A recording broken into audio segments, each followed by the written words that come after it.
Form 5, Chapter 6. Let me help you. In Chapter 6, mainly there's two parts. 6.1, electrolytic cell. 6.2, chemical cell. And that is for another day. In electrolytic cell, the point of these experiments are to separate or decompose compounds into their components, right? Which is to break up the ionic substances, all right? That's the first thing that you need to understand. The point of electrolysis is to decompose compound, right? So from there, we split into two types, molten state, aqueous state. So molten state, that's for another day. Today, we focus on aqueous state. Aqueous state basically means ionic compound that has dissolved in water. We mix water into ionic compound and make it into a solution, which is what we call aqueous state or aqueous solution. Right, so there are three factors that will affect the result or to affect the types of ions to be decomposed or to be discharged. So therefore, we will go into factor number one. Factor number one will be the positions of ion in the ECS, electrochemical series. Electrochemical series is a series or is a list to list out all the possible cations and all the possible anions that a compound has. So we need to know the positions of the cations and the anions in order to choose the correct ion to be discharged. Remember, electrolytic cell or electrolysis is to decompose ionic substances, all right, to break up the ionic compound. Therefore, we need to choose who to decompose, right? So factor number one, the easiest way to recognize is to talk about the concentration. If the concentration is diluted, so diluted basically means less than 1 mol dm negative 3. I know, we're not in chemistry. Don't worry. You just have to bear with me. Remember that if it's less than 1 mol, just memorize. That's the concentration. That's the measurement for concentration. All right? Less than 1 mol, meaning 0.9, 0.8, 0.5, 0.01, all the way down. That's called less than 1 mol. That consider as diluted. If the solution is diluted, that's factor number one. And in factor number one, we will choose whoever that is lower in the ECS to be discharged, to break up. So these cations and anions, take your time, digest them, take a look at the list, but do you really need to memorize them in sequence? The answer is no. I'll show you why later. Let's go to the example. So we have sodium sulfate solution, and the word solution means aqueous state, which we have added water to dissolve sodium sulfate, which is the ionic compound. All right, so if there is no mol stated, meaning there's no 0.1 mol, there's no 1 mol, there's no number stated, we will automatically assume less than 1 mol, which is diluted. All right, so this is considered diluted aqueous solution. So that falls onto factor number one. Right, first thing first, you need to know how to list down all the cations and all the anions in the electrolyte, right?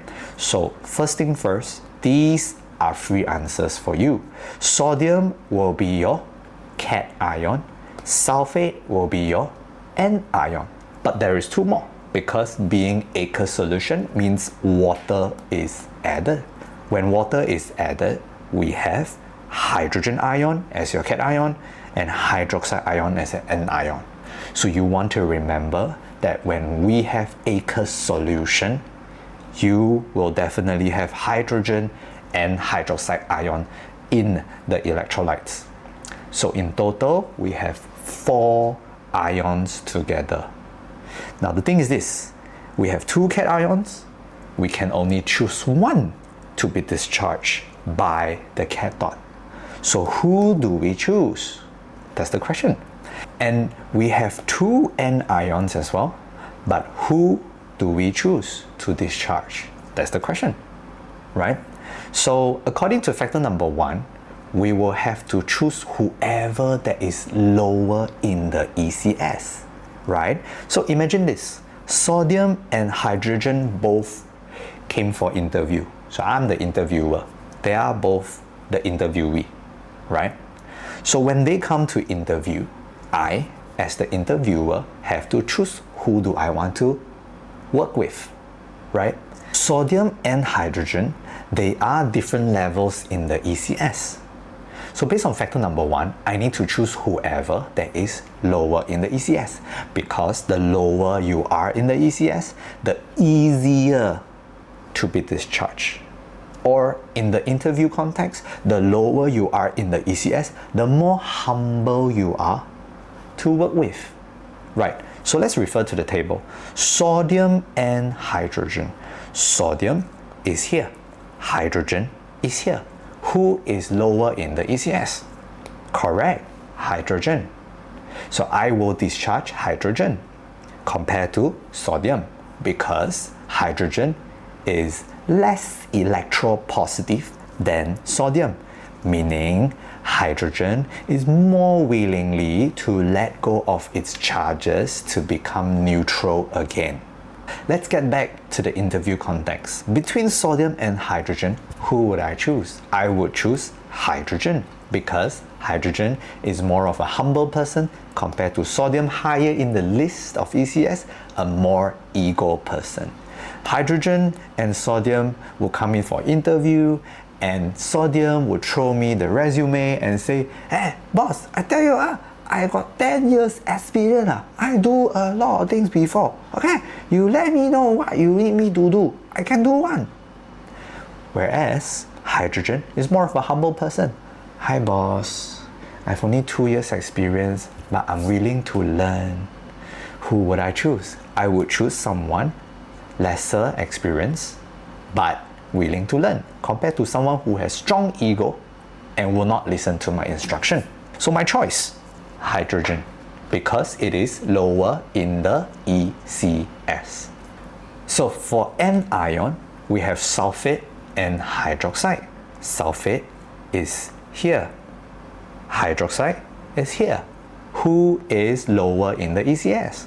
Hydroxide, because the same story. Hydroxide is more humble, sulfate is more ego, hydroxide is more willingly to let go of its charges and become neutral. So we call that as less electronegative. Alright, let's look at the result. So for cathode, it will attract hydrogen ion. Hydrogen ion will be selected to be discharged because hydrogen ion is less electropositive compared to sodium ion, which means hydrogen is lower in the list. Then hydrogen ion discharge and turn into hydrogen gas.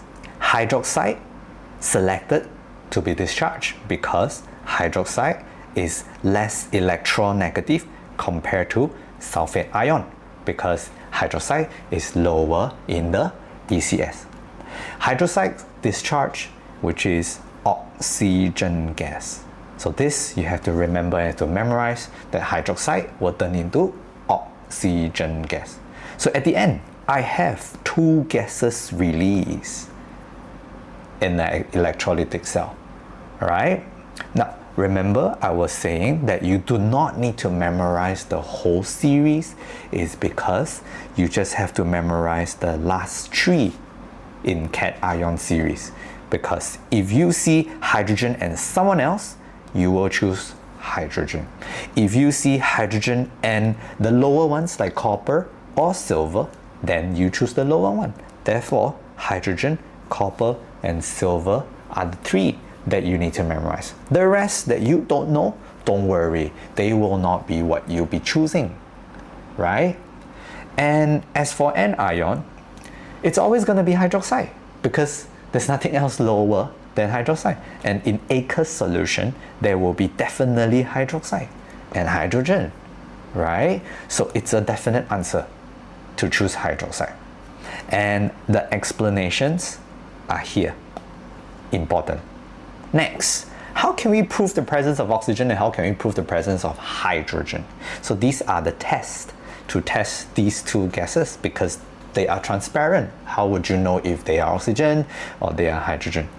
To test oxygen gas, we will use glowing wooden splinter. Glowing wooden splinter meaning there is no fire but it's red hot, just like your barbecue charcoal.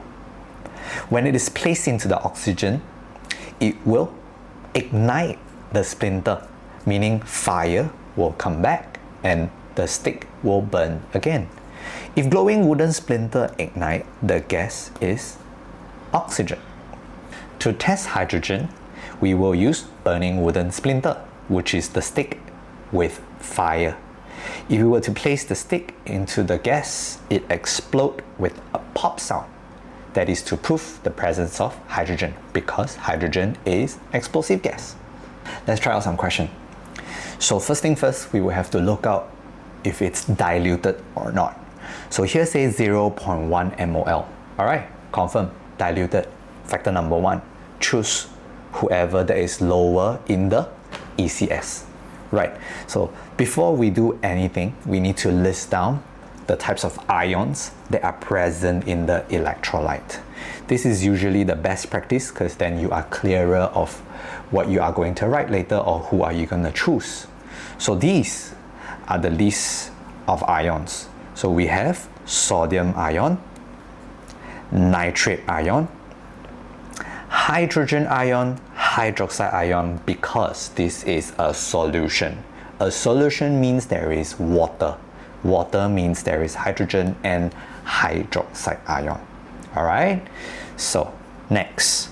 State all the cations that are present in the electrolyte. So, cation means positive, right? So, who positive? Sodium and hydrogen. And next, state all the anions in the electrolyte. Anions are negatives, will be the 2 that is left, right? Nitrate ion, hydroxide ion. Alright, once we figure out the cation and anions, we can figure out who to be selected to be discharged. Which electrode act as the anode? So anode basically means positive terminal, cathode basically means negative terminal. So this is anode, this is cathode. So anode will be electrode P. So there you go, electrode P. Right, next, name the ion chosen to be discharged, meaning who would I choose in the interview. As for electrode P, we are talking about anode. So anode will have to choose from anions. So anode have to choose from these 2. Who will be chosen in the interview? The one that is lower in the ECS. So between nitrate and hydroxide, who's lower? Correct, hydroxide ion is lower. So hydroxide ion will be chosen. Alright, and if we go further, hydroxide ion chosen, it turns into atom state, which is oxygen gas. Alright, there you go, hydroxide ion. Next, who will be chosen for electrode Q? Electrode Q is cathode. So electrode Q attracts cations. So these are the 2 choices. Who would I choose? Whoever that is lower in the ECS. Alright, I think you get the hang of it. Hydrogen ion.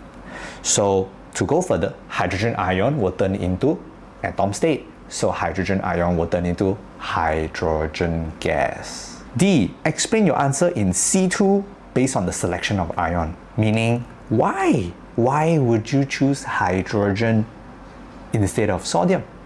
Right? So then I have to explain why would I choose someone who is less experienced compared to the one that has worked 10 years in experience. So then I have to explain myself.